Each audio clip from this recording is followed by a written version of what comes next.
Hey, y'all, this is Demia Avery of the Demia Avery Show. So, listen, the Tony Award nominations came out last night, and Othello was not on it. Come on in. Let's talk about it. This is the Demia Avery Show, hosted by Demia Avery, where some of your favorite entertainers, celebs, and entrepreneurs come to highlight all of their many talents.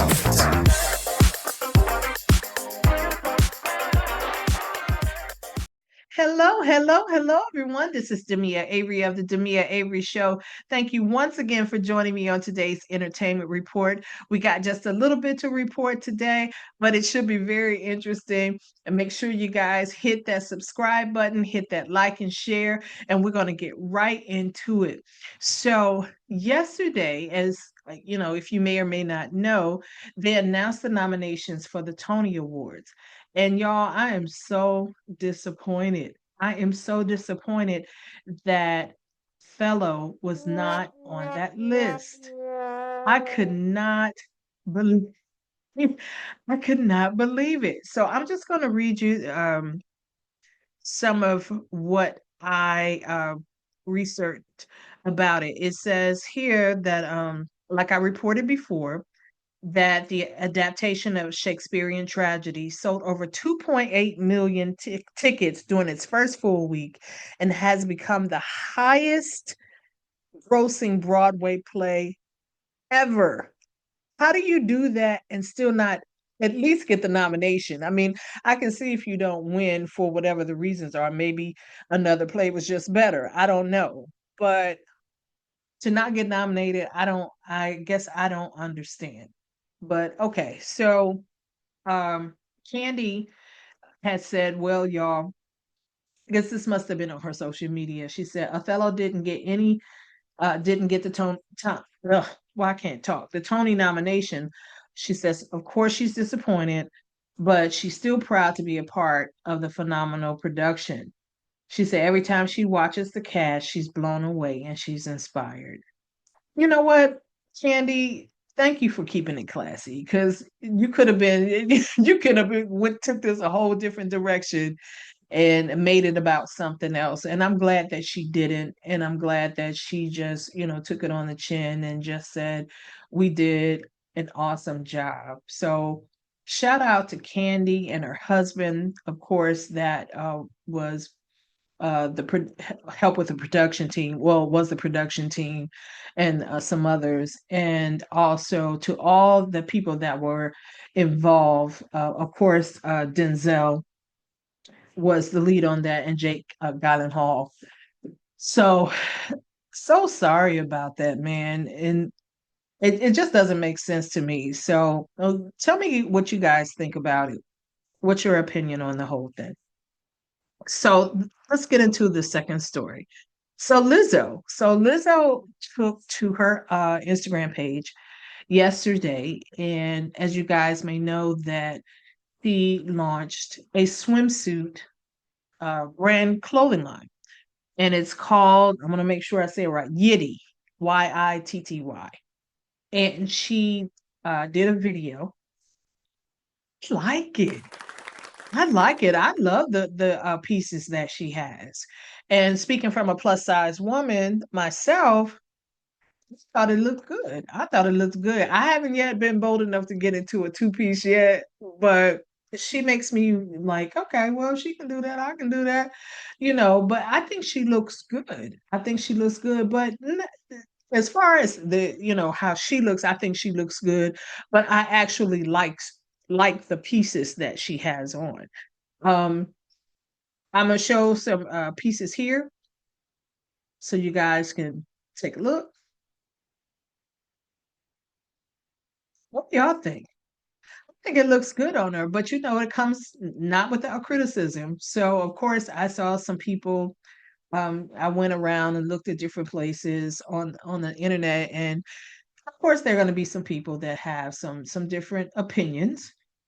Um, and not all opinions have to be negative, they just their opinions. So either their opinions, but of course then you have some people that are negative. So you have some people saying that she's a hypocrite.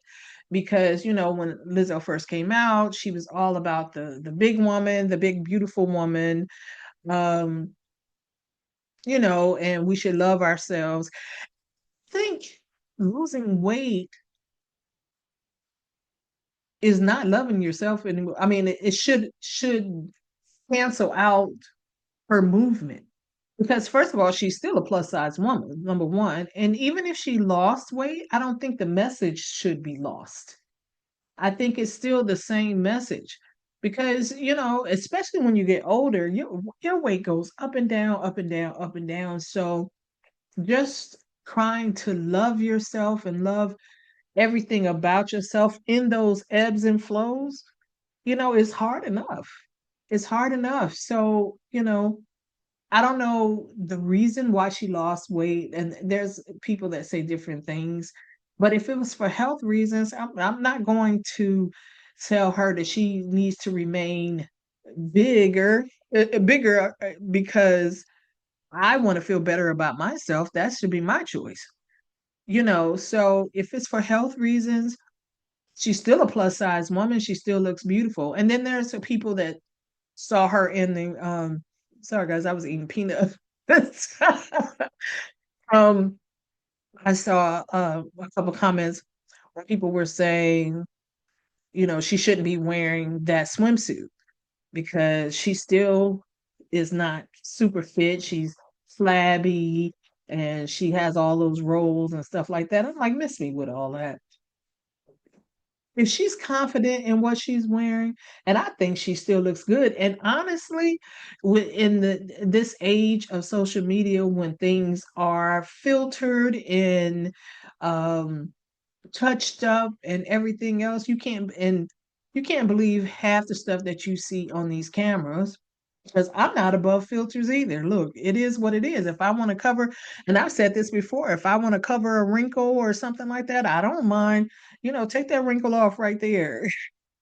So I just feel like if she's comfortable in her own skin and she's probably proud of the things that she has accomplished in her body, with her body, then hey, show it off. If that's what she wants to do, why make her feel shame about it? you know? So I'm all for it, Lizzo. So whatever, if people want to shame you for it, let them do that because that's just the insecurities in them.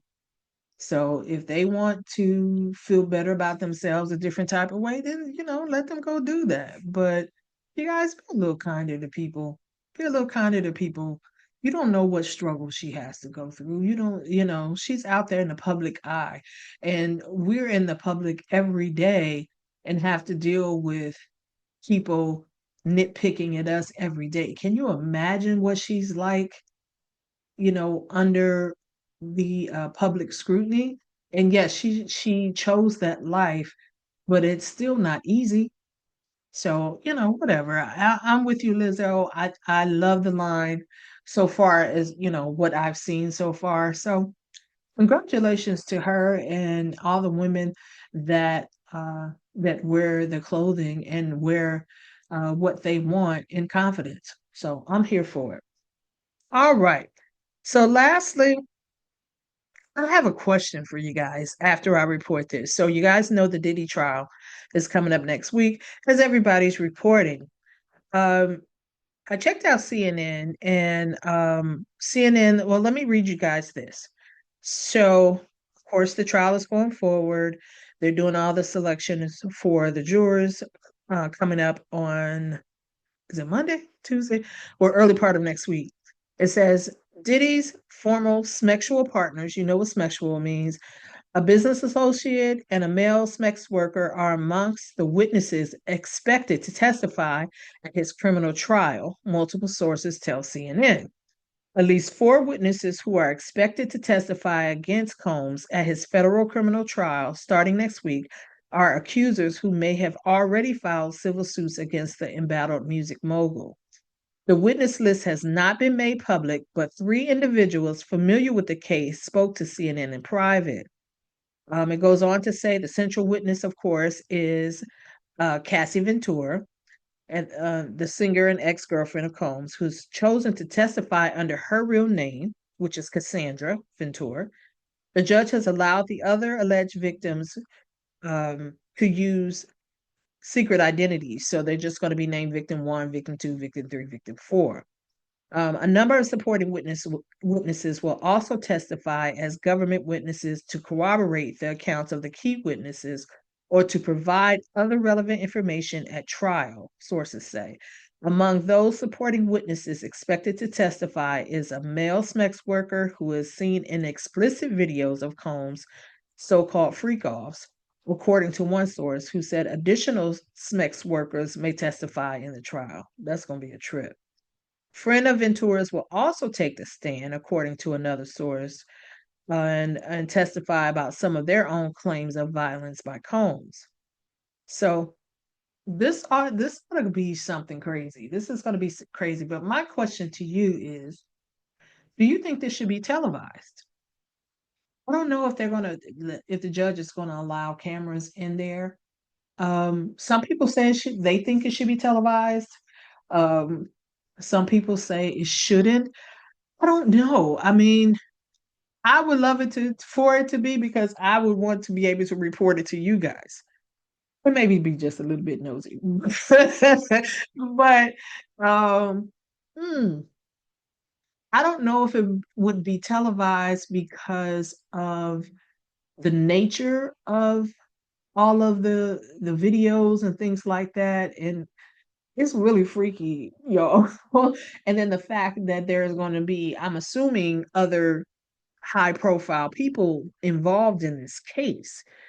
So that's going to put them directly in the public eye. I mean, not like we're not going to hear about it later, but I would imagine that's it's going to put them out front and street really, really fast. So, well, they better be ready. Whoever is on these tapes, whoever's names come out, um, you better be ready because we're gonna find out it one way or another. But I would personally, I would like to see it, um, in real time. I really would. I remember like the OJ, if you're old enough to remember the OJ Simpson thing when everybody was kind of glued to, not kind of, but they were glued to the TV. I think this will be one of those situations as well. And I don't know if it would be because they want to see if he's going to get off or, if he's going to be freed or if they want him to spend many, many, many years in jail. So we'll see. Neither one for me. I have my own personal opinions. I just kind of keep that to myself. But I really would like for it to be seen so I can make sure that I can give you guys an accurate uh depiction of what's going on if you're not watching it yourselves. And then it gives us an opportunity to kind of go back and forth with what we see and what we think about what's happening in the courtroom. So we will see. And then he's not taking a plea deal. And that kind of concerns me because, and when I say it concerns me, it's it's weird because, if he doesn't take that plea deal, then it's possible that he's going to get many, many, many more years than what they could be offering him. So it makes me like, why is he so confident? And like, I'm just going to keep fighting. So I guess if the shoe was on the other foot, if you are absolutely not guilty, you're going to fight. So I heard someone say that there are some charges that's on there that he claims that he is absolutely not guilty of, and by saying that taking a plea may seem as though he's guilty of all these crimes. So I don't know. We'll see. But my question again is, would you like to see it televised? I read somebody's comment and they said, well, he's in everybody else's videos, so why can't we see so why can't we see his video? I say, y'all, internet is undefeated. But anyway, that's all we got for today. I'll talk to you guys later. Bye-bye.